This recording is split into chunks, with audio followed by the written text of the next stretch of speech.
চোখ রাখবো পরবর্তী খবরে। করণদিঘি ব্লক ভূমি এবং ভূমি সংস্কার আধিকারিকের ওপর হামলার ঘটনায় গাড়ির মালিক এবং গাড়ি চালক সহ মোট 3 জনকে গ্রেফতার করল করণদিঘি থানার পুলিশ।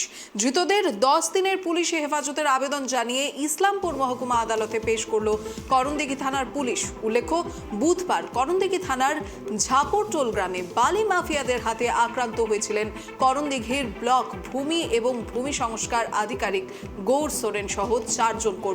রায়গঞ্জ সরকারি মেডিকেল কলেজ এবং হাসপাতালে চিকিৎসার পর গৌর সোরেন করণদিঘি থানায় লিখিত অভিযোগ দায়ের করেন। তার অভিযোগের ভিত্তিতে পুলিশ লরির মালিক শাহ আলম এবং জানে আলম এবং লরির চালক অপু বর্মনকে গ্রেফতার করেছে। লরি মালিকের বাড়ি রায়গঞ্জ থানার সরিয়াবাদ গ্রামে বলেই জানা গেছে। এদিকে ঘটনার তদন্ত শুরু করা হয়েছে। সরকারি কর্মীদের নিরাপত্তা এবং অভিযুক্তদের দৃষ্টান্তমূলক শাস্তির দাবি করেছেন ভূমি এবং ভূমি সংস্কার দপ্তরের কর্মীরা।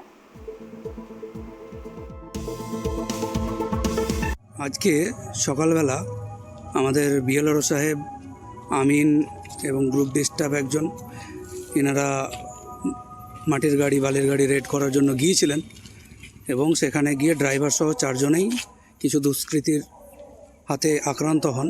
তারা এখন রায়গঞ্জ হসপিটালে চিকিৎসাধীন এবং তারা যে আক্রান্ত হয়েছেন সেই ব্যাপারে এফআইআর করার জন্য আমি থানাতে আজকে এসেছিলাম। প্রশাসনের সমস্ত জায়গায় উপরের সমস্ত আধিকারিকদের জানানো হয়েছে এবং প্রত্যেকে এটা নিয়ে অবশ্যই ভাবছেন এবং যথোপযুক্ত ব্যবস্থা নেওয়া হবে বলে আশ্বাস দিয়েছেন। আমরাও চাইব দোষীদের যথোপযুক্ত শাস্তি হোক।